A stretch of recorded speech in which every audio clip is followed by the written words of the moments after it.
అదే RTV app వార్తల్ని క్షణాల్లో చదివే అవకాశం ఉంటుంది. ఒక న్యూస్ పేపర్, ఒక టెలివిజన్ ఛానల్ మీ చేతుల్లో ఎప్పుడూ ఉంటాయి.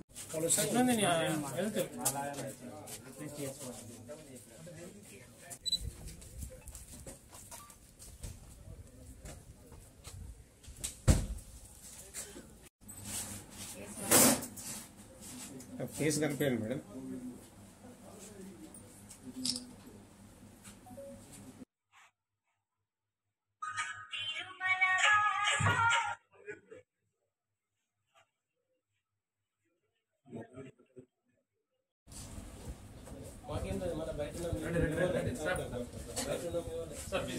ఒక్క నిమిషం నేను ఫోటో తీసుకున్నా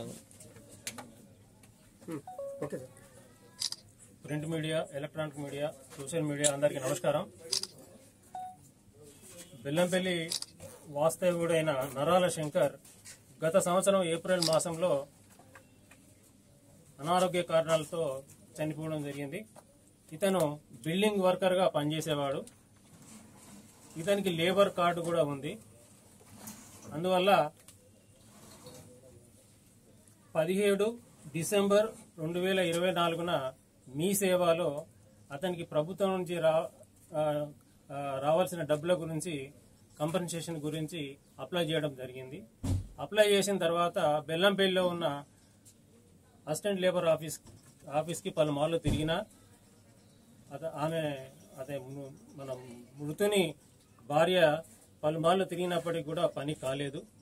ఎందుకు కావట్లేదు అని చెప్పి ఈ ఏఎల్ఓ మేడం అయినటువంటి సుకన్య గారి దగ్గరికి వచ్చి అడిగితే ఆమె తన భర్తకి 1,30,000 రూపాయల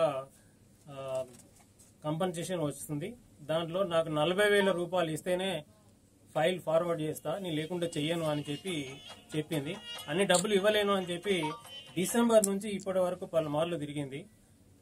ఇక విసిగిపోయి ఈ నెల 8వ తారీఖు రోజు మంచిర్యాలలో ఉన్న మా ఏసీబీ ఆఫీస్కి వచ్చి డిఎస్పీ ఏసీబీ ఆదిలాబాద్ గారికి రిపోర్ట్ ఇవ్వడం జరిగింది. ఆ ఫిర్యాదు మేరకు ఈరోజు డిఎస్పీ ఆదిలాబాద్ గారు వేరే కేసులో ఉండడం వల్ల నేను వరంగల్ డిఎస్పీని ఈరోజు ఈ సుకన్య గారు మరియు ఆమె అసిస్టెంట్ అయినటువంటి రాజేశ్వరి గారి ద్వారా 30,000 రూపాయలు తీసుకుంటుండగా రెడ్ హ్యాండెడ్గా పట్టుబడింది. ఆమె మొదట ఆఫీస్కి వచ్చిన తర్వాత ఆమె ఏం చెప్పిందంటే రాజేశ్వరికి డబ్బులు ఇవ్వమని చెప్పింది. రాజేశ్వరి పబ్లిక్ గార్డెన్, బెల్లంపల్లిలో ఉన్న పబ్లిక్ గార్డెన్ దగ్గరికి రమ్మని అక్కడ డబ్బులు తీసుకుంటాగా రెడ్ హ్యాండెడ్గా పట్టుకున్నాము. అయితే రాజేశ్వరిని మరియు సుకన్యను కూడా ఇప్పుడు కస్టడీలోకి తీసుకున్నాము. వీరి ఇరువురిని రేపు కరీంనగర్లో ఉన్న మా ఏసీబీ కోర్టులో ప్రొడ్యూస్ చేస్తాము. అలాగే పబ్లిక్ అప్పీల్ ఏంటంటే ఏ ప్రభుత్వ ఉద్యోగి అయినా కూడా మిమ్మల్ని మీ పని చేయడానికి డబ్బులు డిమాండ్ చేసేది ఉంటే 1064కి కాల్ చేయాలని చెప్పి మనవి చేస్తున్నాము.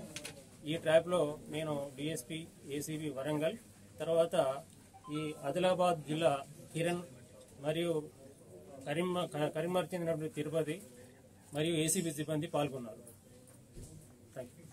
మరిన్ని వీడియోస్ కోసం ఛానల్ ని సబ్స్క్రైబ్ చేయండి. లేటెస్ట్ అప్డేట్స్ కోసం వాట్సాప్ ఛానల్ ని ఫాలో చేయండి. అండ్ లింక్ డిస్క్రిప్షన్ లో ఉంది.